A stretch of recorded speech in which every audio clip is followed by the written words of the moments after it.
Hello friends, welcome back to my YouTube channel Unnati in Zoology. Today I am back with a new YouTube video on social organization in honeybees. Guys, today आज मैं एक special video लेकर आई हूँ for BSc students and MSc students. तो ये जो topic है ये BSc में आता है और MSc में आता है। ठीक है, BSc में जब हम बात कर रहे होते हैं इन्वर्टिब्रेट्स बुक की, ठीक है, एंड फाइलम आर्थ्रोपोडा की स्टडी कर रहे होते हैं, तब आता है ये टॉपिक अपना। और एमएससी में भी एमएससी प्रीवियस में इन्वर्टिब्रेट्स की एक बुक चलती है और उस इन्वर्टिब्रेट्स की बुक में हमें ये टॉपिक देखने को मिलता है जिसमें हम फाइलम आर्थ्रोपोडा के हनी बीज के बारे में पढ़ते हैं। और हनी बीज में ये तीन चीज़ें वेरी इंपॉर्टेंट होती हैं: caste system, sex determination and life cycle. तो ये तीनों चीज़ों हम बीएससी के लिए और एमएससी के बच्चों के लिए पढ़ रहे हैं एंड ये notes for BSc and for MSc ही हैं स्पेशली। ठीक है, एंड ऑल्सो जो 12th में बच्चे हैं, फॉर 12th जो बच्चे 12th क्लास में हैं उनके लिए इम्पॉर्टेंट है क्या ये सेक्स डिटर्मिनेशन, क्योंकि 12th क्लास में एनसीईआरटी बुक में ये सेक्स डिटर्मिनेशन का टॉपिक दिया हुआ है और वहाँ से क्वेश्चन पुट अप होता है कि कैसे हनी बीज में सेक्स डिटर्मिनेशन होता है और क्या उनकी लाइफ साइकिल होती है और कैसे उनमें पार्थेनोजेनेसिस से, ठीक है, कैसे उनमें पार्थेनोजेनेसिस से, देखिए यहाँ पर पार्थेनोजेनेसिस से फीमेल अनफर्टिलाइज्ड एग से ड्रोन का फॉर्मेशन होता है। तो ये पूरा life cycle and sex determination 12th के लिए इम्पॉर्टेंट है एंड ये कंप्लीट नोट्स वीडियो इम्पॉर्टेंट है सभी बीएससी बच्चों के लिए एंड एमएससी बच्चों के लिए। तो आई होप आप सबको मज़ा आएगा, हनीबीज के बारे में कुछ नया जानने को मिलेगा एंड इंटरेस्टिंग वीडियो आपको लगेगा। मेरी तरफ से मैं बहुत ही इंटरेस्टिंग तरीके से बनाने वाली हूँ। So let's start the video, बने रहिए मेरे वीडियो के साथ और शुरू करते हैं आज का ये नया topic, caste system in honeybees. देखिए, सबसे पहले मैंने बात की है क्लासिफिकेशन की। ठीक है, क्लासिफिकेशन क्या होता है कि कैसे हमने इस ऑर्गेनिज्म को, कौन सा ऑर्गेनिज्म है, हनी बी है, ठीक है, कैसे हमने इस ऑर्गेनिज्म हनी बी को पढ़ा है और कैसे इसको हम कैस्ट करते हैं, क्लासिफिकेशन करते हैं। ठीक है, तो हनी बीज का क्लासिफिकेशन है सबसे पहले अपना टॉपिक। फाइलम है आर्थ्रोपोडा, सबसे बड़ा फाइलम ऑफ इंसेक्ट्स बोल दीजिए या फिर सबसे बड़ा फाइलम जिसमें सबसे ज़्यादा डाइवर्स टाइप्स ऑफ एनिमल्स आते हैं, दैट इज़ फाइलम आर्थ्रोपोडा। तो फाइलम आर्थ्रोपोडा जो सबसे बड़ा फाइलम है अपना, इस फाइलम आर्थ्रोपोडा के अंदर हनीबीज आती हैं। सब फाइलम है मैंडिबुलाटा, बिकॉज इनके मैंडिबुलर जॉज होती हैं इनके पास। ठीक है, चेविंग एंड लैपिंग टाइप इनके टीथ होते हैं या फिर माउथ पार्ट्स होते हैं, इसीलिए सब फाइलम मैंडिबुलाटा में आते हैं। Class is Insecta, order Hymenoptera and genus Apis. ये आपको क्लासिफिकेशन लर्न करना है क्योंकि बीएससी में छोटे क्वेश्चंस में पूछा जाता है ये क्लासिफिकेशन। ठीक है, 1 मार्क्स में आपको देखने को मिलता है ये क्वेश्चन कि हनी बीज का क्लासिफिकेशन बताइए, तब आपको ये बताना होता है। ठीक है, तो phylum Arthropoda, sub phylum Mandibulata, class is Insecta, order Hymenoptera and genus Apis. अब इसके बाद स्पीसीज, क्योंकि जीनस के बाद स्पीसीज आती हैं तो आपको याद रखनी है ये वाली स्पीसीज। ठीक है, मोस्ट यूज्ड स्पीसीज, सबसे ज़्यादा यूज़ की जाने वाले स्पीसीज कौन सी हैं, हनीबीज की जो यूज़ की जाती हैं सबसे ज़्यादा, ठीक है, तो वो है Apis indica, Apis dorsata, Apis florea and Apis mellifera. Guys, Apis indica Indian भी होती है जो हमारे यहाँ दिखने को मिलती है। एपीज डोरसाटा, ये जो डोरसाटा होती है ये सबसे लार्जेस्ट, मतलब साइज में सबसे लार्जेस्ट, और रॉक भी इसे कहते हैं। एपीज फ्लोरिया सबसे छोटी होती है एंड एपीज मेलिफोरा आपकी कैसी होती है, देखिए यूरोपियन भी होती है। तो ये 5 टाइप ऑफ स्पीसीज हैं जो सबसे ज़्यादा मोस्ट कॉमनली यूज़ की जाती हैं एपीकल्चर के लिए एंड हनी बी कल्चरिंग के लिए। ओके, एपीकल्चर जो अभी मैंने एक टर्म यूज़ किया do you know what is apiculture? नहीं पता है तो आइए जानते हैं एपीकल्चर के बारे में। देखिए यहाँ मैं लिखा है culturing and rearing of honey bees is called apiculture. What is apiculture? Apiculture मतलब हनी बीज को पालना। गाइस आजकल के टाइम में जब पॉपुलेशन इतनी बढ़ गई है, इनकम सोर्सेज हमें बढ़ाने हैं, खुद के इनकम सोर्सेज बढ़ाने हैं और गुड थिंग भी नेचर को हमें प्रोवाइड करनी है without any harm giving to the animals. तो हम क्या कर रहे हैं, क्योंकि हमें हनी बीज से बहुत सारे प्रोडक्ट्स मिलते हैं। कौन से प्रोडक्ट्स मिलते हैं? देखिए हनी बी हमें मिलता है, हनी बीज में से हमें हनी मिलता है, बी वैक्स मिलता है जो कॉस्मेटिक्स में यूज़ किया जाता है, बी प्रोडक्ट्स भी मिलते हैं अदर और पॉलिनेटिंग एजेंट्स भी ये सबसे अच्छे हैं, ठीक है। इसीलिए हनी बीज को कल्चर किया जाता है इन सब चीज़ों को ऑब्टेन करने के लिए। इसे हम कहते हैं एपीकल्चर। क्या कहते हैं? Apiculture. What is apiculture? Culturing of honey बीज, हनी बीज को पालना, हनी बीज के छत्ते को, मधुमक्खी के छत्ते को पालना और उनको रखना और रखकर उनसे शहद निकलवाना, शहद को फैक्ट्रीज और इंडस्ट्रीज में देना, उनसे जो भी काम हमें लेना है वो काम लेना। इसलिए हनी बीज को पालना, जैसे हम गाय भैंस पालते हैं दूध के लिए, जैसे हम मुर्गियाँ पालते हैं अंडे के लिए, इसी प्रकार से हनी बीज को भी कल्चर किया जाता है, पाला जाता है एज ए पेट एनिमल, ठीक है। तो वी कहलाता है एपीकल्चर। ओके, तो आइए फिर से यहाँ मूव ऑन करते हैं। क्लासिफिकेशन हमने पढ़ लिया है। यूज स्पीसीज सबसे ज़्यादा आपको लर्न करनी है, Apis indica, Apis dorsata, Apis florea and Apis mellifera. इसके बाद बात करते हैं टाइप ऑफ केस्ट या फिर कास्ट बोल लीजिए आप, जो आप बोले। This is very important topic. ये है सबसे इंपॉर्टेंट टॉपिक हनी बीज का और सबसे इंटरेस्टिंग टॉपिक भी है। सबसे इंटरेस्टिंग, सबसे हटकर और सबसे new fact type of topic है हनी बीज के अंदर टाइप्स ऑफ कास्ट्स, यानी कि जातियाँ। हनी बीज में कौन सी जातियाँ होती हैं, कौन से कास्ट्स होते हैं, कौन से टाइप्स ऑफ हनी बीज के अंदर हनी बी होती हैं। आपने कभी मधुमक्खी का छत्ता तो देखा होगा, तो आपने कभी छत्ते में गौर किया है कि सभी मधुमक्खियाँ एक दिखने में एक जैसी होती हैं, लेकिन एक्चुअल में वो एक नहीं होती हैं, वो अलग अलग कास्ट में बटी हुई होती हैं। जैसे हमारे समाज में कास्ट होती हैं, वैसे ही हनी बीज के समाज में, हनी बीज के सोशल ऑर्गेनाइजेशन में, उनकी सोसाइटी में भी कास्ट होती हैं। तो उस मधुमक्खी के छत्ते में, जो मधुमक्खी का छत्ता आपने देखा है, उसमें भी ये 3 टाइप की कास्ट मिलती हैं। कितनी? 3। King, queen and worker. 3 होती हैं हनी बीज की कास्ट, आपको याद करनी है। कौन सी होती है 3?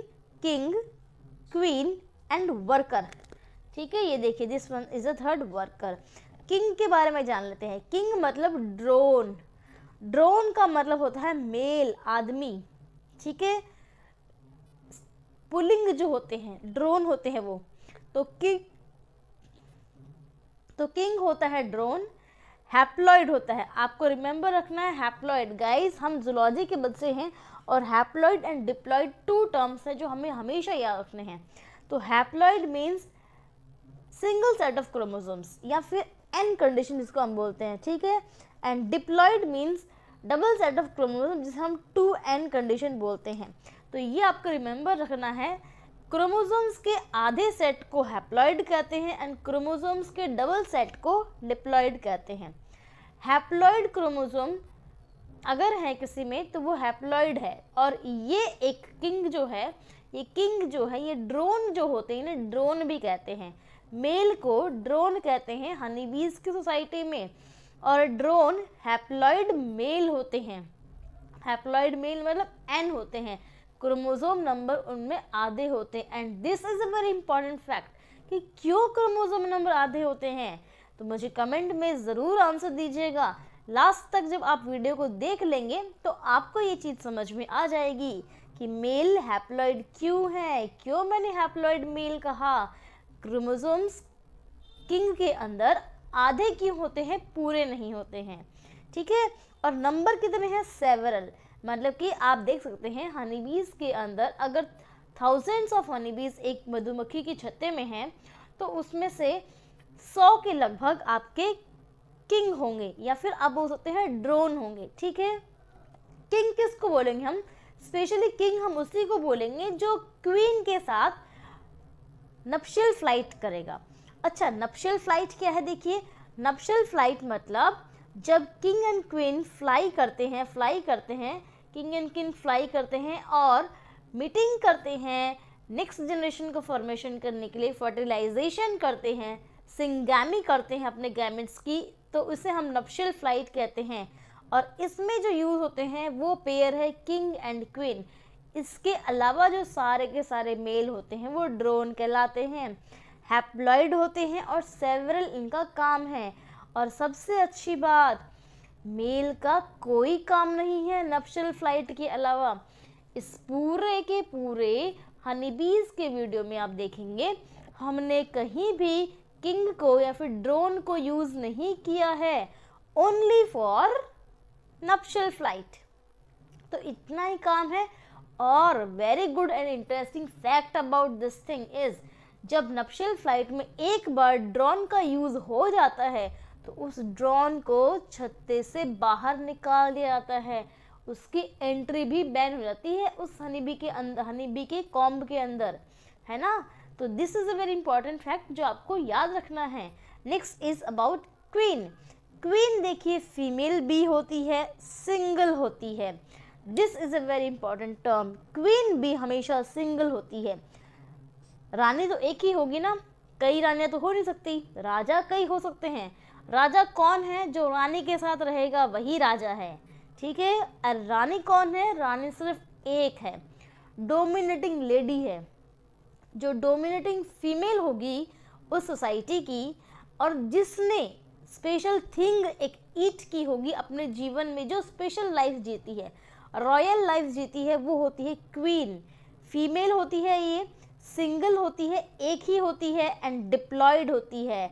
डिप्लॉयड मतलब टू एंड नेचर की होती है।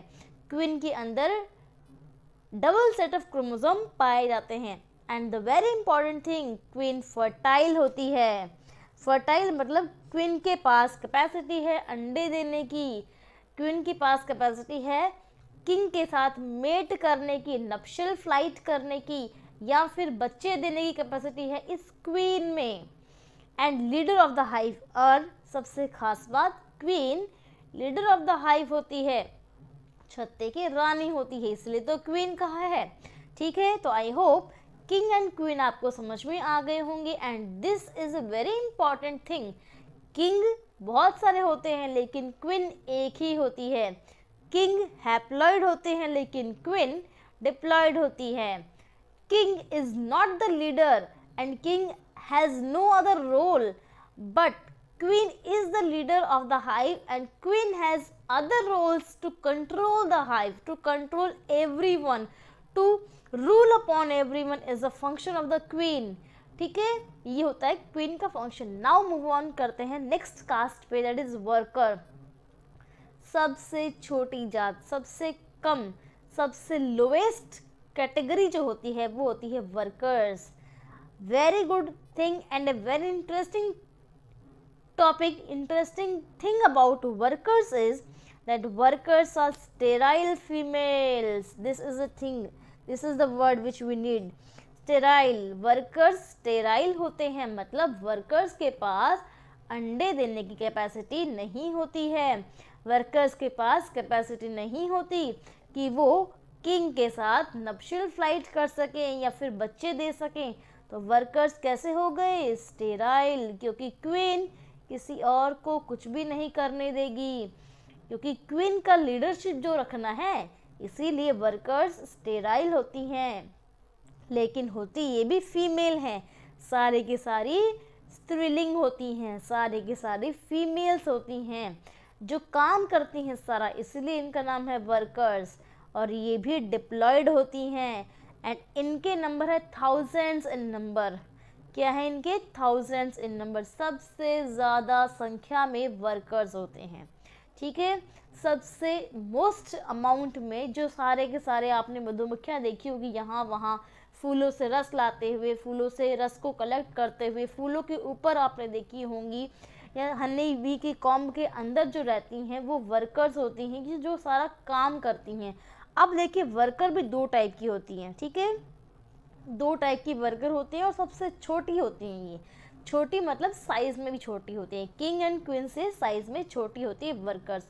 अब देखिए वर्कर्स दो टाइप की होती हैं, inner workers and outer workers.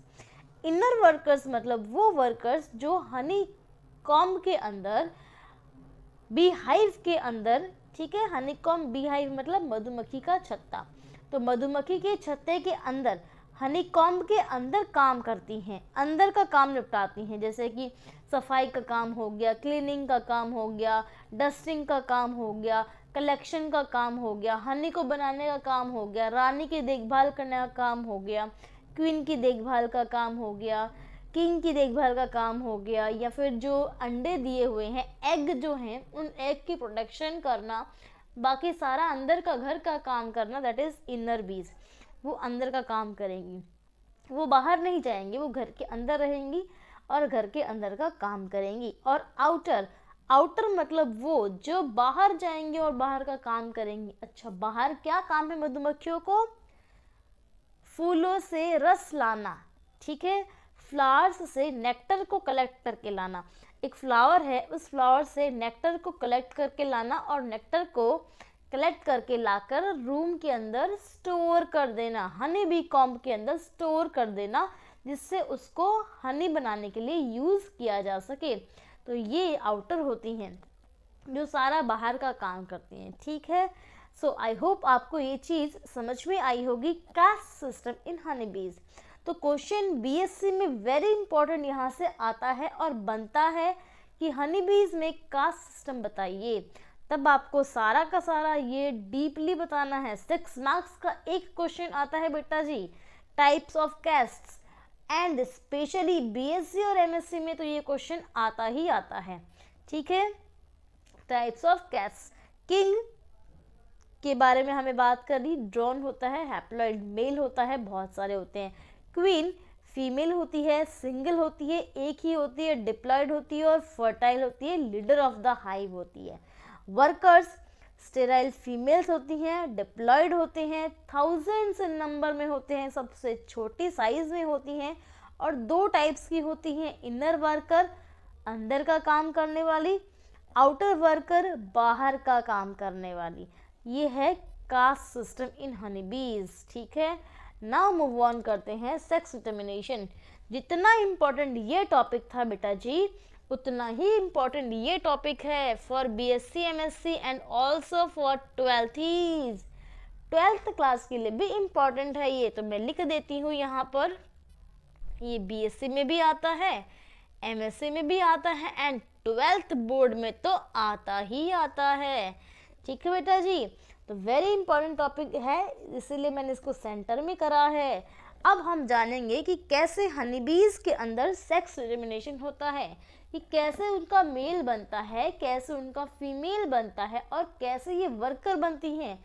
क्योंकि हमने अभी अभी देखा क्वीन तो फर्टाइल है, वर्कर्स स्टेराइल है, और क्वीन एक ही है, वर्कर्स बहुत सारे हैं, और किंग हैप्लॉइड है, क्वीन डिप्लॉयड है। तो इतना डिफरेंसेस कहाँ से आया, कैसे ये सब चीज़ें हुई हैं, इनका जेनेटिक चेंजेस, इतना सब चेंज कैसे इनमें जेनेटिकली, क्यों ऐसा है, क्यों ये वेरिएशन है इनके अंदर। अब हम पढ़ेंगे सेक्स डिटर्मिनेशन। तो ये सभी क्वेश्चंस के आंसर जो अभी अभी मैंने आपसे पूछे, तो ये सब आपको मिलेंगे इस टॉपिक में, सेक्स डिटर्मिनेशन टॉपिक में। तो आइए जानते हैं इस टॉपिक के बारे में। देखिए, हमें सबसे पहले करानी है नप्शल फ्लाइट। क्या करानी है? नप्शल फ्लाइट। तो नप्शल फ्लाइट कराने के लिए सबसे पहले हम बात करते हैं पेरेंट्स की। आपको पता होगा एक सीज़न आता है हर किसी की ब्रीडिंग के लिए, हर किसी के प्रजनन के लिए एक समय आता है, और उसी समय अनुकूल के दौरान जो मेल एंड फीमेल होते हैं, नर और मादा आपस में ग्रुप बनाते हैं, पेयर बनाते हैं, जोड़ी बना लेते हैं और फ्लाइट करते हैं, उड़ते हैं, और उड़ते उड़ते रिप्रोडक्शन करते हैं और अंडे देने की प्रक्रिया को शुरू करते हैं। तो पेरेंट्स में हम बात करते हैं किंग की एंड क्वीन की। तो किंग है हैप्लॉइड, हैप्लॉइड ये एन यहाँ पर हैप्लॉइड को बता रहा है। हैप्लॉइड मतलब half number of chromosomes, and queen है डिप्लॉइड, डिप्लॉइड मतलब डबल नंबर ऑफ क्रोमोसोम्स। तो किंग ने बनाए स्पर्म, किंग ने क्या बनाए स्पर्म, गैमेट्स बन गए स्पर्म जो कि हैप्लॉइड नेचर के हैं, एंड क्वीन ने गैमेट्स बनाए ओवा या फिर जिसे हम एग कहते हैं, और ये भी हैप्लॉइड बनाए, दो बनाए, ठीक है। अब स्पर्म तो एन है तो डायरेक्ट हैप्लॉइड ही बनेंगे, तो इसमें तो माइटोसिस हुआ है, बट यहाँ पर जो अपना गैमेटोजेनेसिस उसमें माइटोसिस भी एंड मियोसिस भी दोनों जो हुए हैं वो हुए हैं। तो अब देखिए फ्यूजन या फर्टिलाइजेशन, जब स्पर्म बनेंगे और ओवा बनेंगे, ये जब बन चुके हैं इनके अंदर, इसके बाद जो ये लोग उड़ान भरते हैं इसे कहते हैं नप्शल फ्लाइट, ठीक है, इसे कहते हैं नप्शल फ्लाइट, हिंदी में इसे कामुद उड़ान कहते हैं। अगर कोई हिंदी मीडियम का बच्चा देख रहा है वीडियो तो आप भी कमेंट में मुझे ज़रूर बताया करें कि आपको किस वर्ड की हिंदी नहीं आती है, या हिंदी में आपको और भी कुछ ज़्यादा इम्पोर्टेंट या ज़्यादा अच्छे से चाहिए हो, तो I can also translate this in Hindi. तो आप मुझे ज़रूर से बताइएगा वीडियो में कि आपको हिंदी में भी चाहिए कि नहीं। तो नप्शल फ्लाइट मतलब कामुद उड़ान, जिस दौरान मेल एंड फीमेल नर और मादा क्या करते हैं, उड़ान करते हैं और जोड़ी बना लेते हैं रिप्रोडक्शन करने के लिए, प्रजनन करने के लिए। तो देखिए जब ये नप्शल फ्लाइट बनाएंगे, जोड़ी बनाएंगे, जोड़ी बनाएंगे और जोड़ी बनाने की वजह से ही जोड़ी बन जाती है, ये अपने जगह पर आ जाते हैं प्रजनन करने के लिए और अंडे देने की प्रक्रिया शुरू कर देते हैं। तो देखिए फ्यूजन हो गया, फर्टिलाइजेशन, फ्यूजन या फर्टिलाइजेशन अब हो गया है जिसे हम सिंगैमी भी कहते हैं। सिंगैमी मतलब मेल और फीमेल गैमेट्स मिल चुके हैं और अब इनके अंदर जाइगोट बनने की प्रक्रिया शुरू होगी। तो देखिए ये एन हैप्लॉइड, इससे मिला एन प्लस एन तो 2n बन गया, एंड 2n बना zygote. Zygote is the first cell of next generation, आपको पता होना चाहिए अगली पीढ़ी की पहली कोशिका है जाइगोट। अब जाइगोट का होगा डेवलपमेंट, जाइगोट बड़ा होगा, ठीक है। जाइगोट का डेवलपमेंट भी वेरी इंपॉर्टेंट है बीएससी बच्चों के लिए। तो बीएससी के जो बच्चे वीडियो देख रहे हैं तो मुझे कमेंट सेक्शन में ज़रूर मेंशन करके बताएं कि आपको जाइगोट का डेवलपमेंट चाहिए, तो मैं उस पर स्पेशल एक अलग से वीडियो बना दूंगी। बिकॉज बीएससी फर्स्ट ईयर में पेपर 3 जो आता है डेवलपमेंट बायोलॉजी, प्रवर्धन डेवलपमेंट बायोलॉजी जो बुक चलती है उसमें पूरा हमें ये स्टोरी पढ़नी पड़ती है, जाइगोट से कैसे मोरुला, ब्लास्टुला, गैस्ट्रुला बनते हैं और कैसे ऑर्गेनोजेनेसिस होकर ये सब बॉडी पूरी बनती है। तो ये इम्पोर्टेंट टॉपिक है बीएससी के बच्चों के लिए। बेटा जी ज़रूर मुझे कमेंट में बताइए कि आपको जाइगोट के बाद का डेवलपमेंटल स्टेजेस के बारे में चाहिए या नहीं। इसके बाद देखिए जाइगोट से, अब जाइगोट से देखो 2n है। अच्छा मुझे ये बता दीजिए, क्योंकि ये जाइगोट 2n बना है तो ये कौन बनेगा इन फ्यूचर? 2n तो या तो क्वीन होती है या फिर वर्कर होते हैं, इसीलिए इस 2n से या तो क्वीन बनेगी या वर्कर बनेंगे, लेकिन इससे ड्रोन नहीं बनेंगे क्योंकि ड्रोन तो हैप्लॉइड होते हैं, है ना। तो देखिए अब पहले हम क्वीन और वर्कर्स बना लेते हैं, फिर हम ड्रोन बनाएंगे। तो 2n जाइगोट बन गया। अब 2n जाइगोट बड़ा होगा, डेवलपमेंट होगा, उसमें विकास होगा, उसमें विकास होगा तो ऑब्वियसली कुछ खाकर होगा, न्यूट्रिशन लेकर होगा। अगर हम खाएंगे नहीं तो ग्रो कैसे करेंगे? इसीलिए ग्रो करने के लिए क्या होगा, ग्रो करने के लिए उन्हें चाहिए फूड। तो अगर जाइगोट ने एक स्पेशल फूड होता है जिसका नाम है रॉयल जेली। क्या नाम है? Royal jelly. स्वादिष्ट होता है, टेस्टी होता है, डिलीशियस होता है एंड स्वीट फूड होता है, मीठा मीठा होता है। और जिस एक पहले जाइगोट ने या फिर जिस एक पहले एग के लार्वा ने, लार्वा की बात कर रही हूँ मैं, ये लार्वा, ठीक है, लार्वा ने रॉयल जेली खा ली, वो क्वीन बनेगा इन फ्यूचर। और वो क्या करेगा, रॉयल जेली को अपना बना के रख लेगा। उस रॉयल जेली पर किसी भी दूसरे को खाने नहीं देगा। मतलब पहले आओ पहले पाओ, जो पहले आएगा लार्वा तो वो पहले रॉयल जेली को पा लेगा और उसको खुद खाएगा लाइफ टाइम के लिए, किसी भी दूसरी लार्वा को नहीं खाने देगा। और इसी वजह से क्वीन सिंगल बनती है, क्योंकि जिसने रॉयल जेली खाया है वो सिंगल क्वीन बनेगी जो 2n है। और इसी रॉयल जेली की वजह से इसमें फर्टिलिटी आती है। ठीक है, ये फर्टिलिटी इसी रॉयल जेली की वजह से आती है और सिंगल क्वीन बनती है जो डिप्लॉयड है, जिसने रॉयल जेली खाया है, जिसने शाही भोजन खाया है आप कह सकते हैं, या फिर जिसने अच्छा वाला भोजन खाया है, वो रॉयल जेली जो एक पहला आएगा और पहला खा लेगा वो बनाएगा क्वीन। बाकी जो बचे हुए हैं, अब क्वीन में इतनी ताकत आ जाती है रॉयल जेली खाने के बाद कि वो किसी और को ये खाने नहीं देगी, इसलिए एक ही क्वीन बनेगी, क्योंकि कोई और तो खा ही नहीं पाएगा। एंड जो नॉर्मल फूड खाएंगे बेचारे, नॉर्मल फूड खाएंगे, बाकी जो लार्वा हैं तो वो नॉर्मल फूड खाएंगे तो नॉर्मल ही डेवलप करेंगे। कोई अच्छा खाना खाएगा, न्यूट्रिटिव खाना खाएगा तो अच्छा मोटा होएगा, और अगर कम खाएगा तो वो ऐसा ही नॉर्मल मोटा होएगा, है ना। तो नॉर्मल फूड खाने वाले वर्कर्स बनेंगे और ये नॉर्मल फूड की वजह से स्टेराइल बनेंगे। 2n तो है क्योंकि 2n जाइगोट से बने हैं। स्टेराइल इसलिए बनेंगे क्योंकि इन्होंने रॉयल जेली नहीं खाई है, ठीक है, और फीमेल है और मेल ही है। तो आपको समझ में आ गया होगा अब कि वर्कर्स क्यों फीमेल स्टेराइल होती हैं एंड क्वीन क्यों फर्टाइल होती है। आपको ये भी समझ में आ गया होगा कि क्वीन क्यों एक होती है और वर्कर्स बहुत सारे होते हैं, काम करने वाले होते हैं। तो किस्मत लिखने के लिए देखिए क्या करना पड़ता है, सबसे पहले आना पड़ता है और सबसे पहले पाना पड़ता है, सबसे पहले कोशिश करनी पड़ती है किस्मत के लिए। कहते हैं ना कि तब तक इंतज़ार मत करो जब तक सब ना कर लें, जब सब सो रहे हैं तब तुम मेहनत करो और अपनी मेहनत का रंग लाएगी, रंग दिखाएगी तुम्हारी मेहनत। तो आपको भी तब मेहनत करनी है जब कोई नहीं मेहनत कर रहा है। ये नहीं सोचना है कि वो मेहनत करेगा तभी मैं मेहनत करूँगा, जो पहले मेहनत करेगा पहले आएगा और पहले वही पाएगा।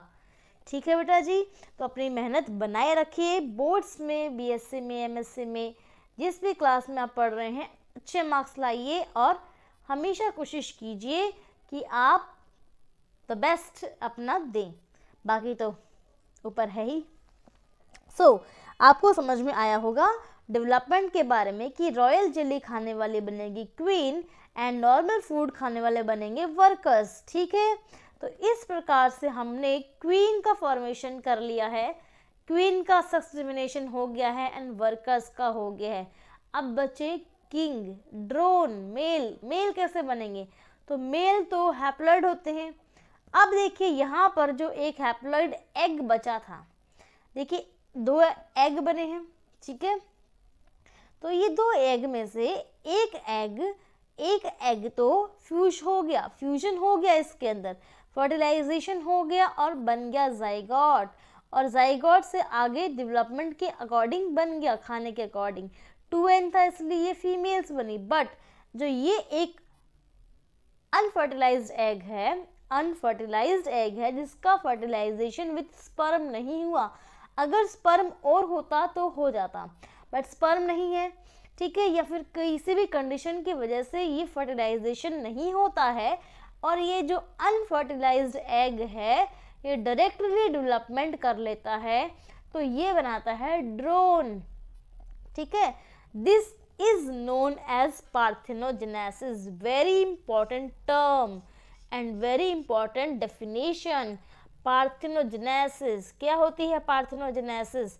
पार्थेनोजेनेसिस का मतलब direct development of A unfertilised egg into next generation.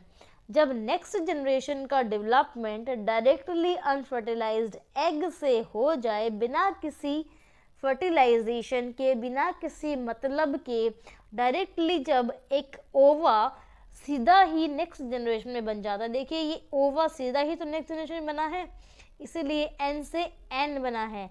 और ये जो होंगे ये बनेंगे ड्रोन। क्या बनेंगे ये बनेंगे ड्रोन। और ये ड्रोन्स एन होते हैं और मेल होते हैं। और इन ड्रोन का काम सिर्फ नप्शल फ्लाइट में क्वीन की हेल्प करना है और इसके अलावा कोई काम नहीं है। आई होप आपको समझ में आया होगा। ड्रोन का फॉर्मेशन वेरी इंपॉर्टेंट है क्योंकि ड्रोन के अंदर अनफर्टिलाइज्ड एग से डेवलपमेंट होता है और पार्थेनोजेनेसिस एक प्रोसेस से होता है। ठीक है, तो पार्थेनोजेनेसिस प्रोसेस से ड्रोन का फॉर्मेशन होता है अनफर्टिलाइज्ड एग से। देखिए पार्थेनोजेनेसिस अगर हम प्लांट्स की बात करते हैं तो पार्थेनोकार्पी कहलाती है, लेकिन अगर हम एनिमल्स की बात करते हैं तो पार्थेनोजेनेसिस होता है। What is parthenogenesis? Again I am giving the definition. Direct development of the next generation from A unfertilised egg is called parthenogenesis. ये है सेक्स डिटर्मिनेशन इन हनीबीज। तो अब तक हमने पढ़ा हनीबीज में कैसे सेक्स डिटर्मिनेशन होता है और 3 कास्ट किंग, क्वीन और वर्कर्स कैसे बनते हैं। तो ये सब कुछ मैंने आपको यहाँ पर बताया है। आई होप आपको समझ में आया होगा। नेक्स्ट मूव ऑन करते हैं इकोनॉमिक इम्पोर्टेंस पे। क्या फ़ायदा है हनीबीज को कल्चर करने का, क्यों इकोनॉमिक इम्पोर्टेंस है इनका, क्या इनका यूज़ है हमारी दुनिया में। तो देखिए टू ऑब्टेन हनी, हनी यानी कि शहद, शहद को लेने के लिए इनका इम्पोर्टेंट है। बी वैक्स, बी वैक्स को लेने के लिए इनका इम्पोर्टेंस है। बी प्रोडक्ट्स को भी लेने के लिए इम्पोर्टेंट है क्योंकि हनी तो हमें पता ही है एक मेडिसिनल वैल्यू रखता है। Bee wax as a cosmetic product, as a varnishing agent भी यूज़ किया जाता है। एंड बी प्रोडक्ट्स, बी की जो स्टिंग होती है आपने देखा होगा, बी की स्टिंग में मेडिसिनल वैल्यू होती है, बी की स्टिंग से मेडिसिन भी बनती हैं। ठीक है, इसलिए बी प्रोडक्ट्स भी हम यूज़ करते हैं। इसके बाद हनी बीज बेस्ट पॉलिनेटिंग एजेंट्स हैं, इकोसिस्टम भी चलाती हैं, इसीलिए पॉलिनेशन करवाती हैं। तो फ्लावर्स में नेक्स्ट जनरेशन बनाना, सीड बनाना, इकोसिस्टम करना, वो सब कुछ इकोसिस्टम में ये सब कुछ बैलेंस करना, पॉलिनेशन करवाना, लाइफ साइकिल प्लांट्स के चलाते रखना, ये सब कुछ भी हनी बीज कर रही हैं। तो ये इनके सोशल फंक्शंस हैं कि इकोनॉमी में हमारी इकोसिस्टम के अंदर जो भी ऑर्गेनिज्म आया है, जिसने धरती पे अपना कदम रखा है, वो किसी ना किसी रीज़न से आया है, उसका कोई ना कोई बेनिफिट, उसका कोई ना कोई काम ज़रूर है।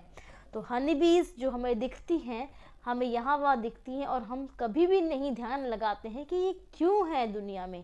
तो ये इसीलिए है बेटा जी, बिकॉज इनसे हमें ये चीज़ें ऑब्टेन करनी है और इनका बेस्ट थिंग ये पॉलिनेटिंग एजेंट्स हैं। अगर ये पॉलिनेशन नहीं कराएंगी तो क्या होगा दुनिया में, नेक्स्ट प्लांट्स नहीं बनेंगे, सीड नहीं बनेगा, फ्रूट्स नहीं बनेंगे। तो ये सब कुछ हनी बीज की वजह से है। इसके बाद हम बात कर लेते हैं last previous topic, that is life cycle. देखिए लाइफ साइकिल में हमने बात करी है क्या, देखिए यहाँ से बात करती हूँ मैं लाइफ साइकिल की। अडल्ट थी, अडल्ट मतलब हनीबी एक बड़ी है, उसमें एक तो मेल है एक फीमेल है। मेल को हम ड्रोन कहते हैं, फीमेल को हम क्वीन कहते हैं, क्योंकि क्वीन के पास ही लाइफ साइकिल चलाने की कैपेसिटी है, वर्कर्स के पास तो है नहीं। तो अडल्ट में मेल ड्रोन है और फीमेल जो है जिन्हें हम क्वीन कहते हैं, मेल बनाएंगे स्पर्म एंड फीमेल बनाएंगी एग। तो स्पर्म एंड एग का मीटिंग होगा जिसे हम कहेंगे फर्टिलाइजेशन और फ्यूजन, बनेगा रिजल्ट में जाइगोट एंड जाइगोट डेवलप करेगा एज ए कैटरपिलर। कैटरपिलर को ही हम लार्वा भी कहते हैं, क्या कहते हैं, लार्वा भी कहते हैं। तो कैटरपिलर लार्वा बन गया, लार्वा से प्यूपा, प्यूपा से अडल्ट। ठीक है, तो इस प्रकार से क्या होगा, लाइफ साइकिल ऑफ हनीबीज चलती है। तो इस प्रकार से हनीबीज की लाइफ साइकिल चलती है। मोस्ट इंपॉर्टेंट इसमें स्टेजेस कैटरपिलर, प्यूपा और अडल्ट, ये 3 स्टेजेस आते हैं। ठीक है, ओके, तो आइए आगे बात कर लेते हैं about bee hive and honeycomb. ये लास्ट टॉपिक है अपना इस वीडियो का आज का, बी हाइव और हनीकॉम्ब के बारे में। तो हनीकॉम्ब जो है, मधुमक्खी का छत्ता, हेक्सागोनल चेम्बर रखता है। देखिए ऐसा कुछ दिखता है हनीकॉम्ब, मधुमक्खी का छत्ता, अगर आपने कभी पास से देखा हो तो। Have following types of cell, इसके अंदर सेल मतलब कि इसके अंदर कौन से रूम होते हैं, तो storage, brood, worker, drone and queen types of इसमें रूम्स होते हैं। स्टोरेज रूम्स इसमें स्टोर करते हैं हनी को, नेक्टर को स्टोर करते हैं, अपने फूड को स्टोर करते हैं, जब वो फूड को खा लेते हैं और खाकर रिग्रेगेट करते हैं, ठीक है, वॉमिट आउट करते हैं तो उसको स्टोर करते हैं। ब्रूड सेल्स मतलब जो ये कैटरपिलर्स रहेंगे, प्यूपा रहेगा, इनसे अडल्ट बनेगा, ये एग्स जो हैं ये एग रहेंगे, लाइफ साइकिल के सारे स्टेजेस वो ब्रूड सेल्स कहलाती हैं। उसके बाद वर्कर्स मतलब ये वर्कर जिसके अंदर रूम में रहेंगे, एंड ड्रोन एंड क्वीन के भी अलग अलग रूम होते हैं। तो इस प्रकार गाइस मैंने आपको सब कुछ बता दिया है, classification, species, types of caste, sex determination, life cycle, honey bee के बारे में, इकोनॉमिक इम्पोर्टेंस एंड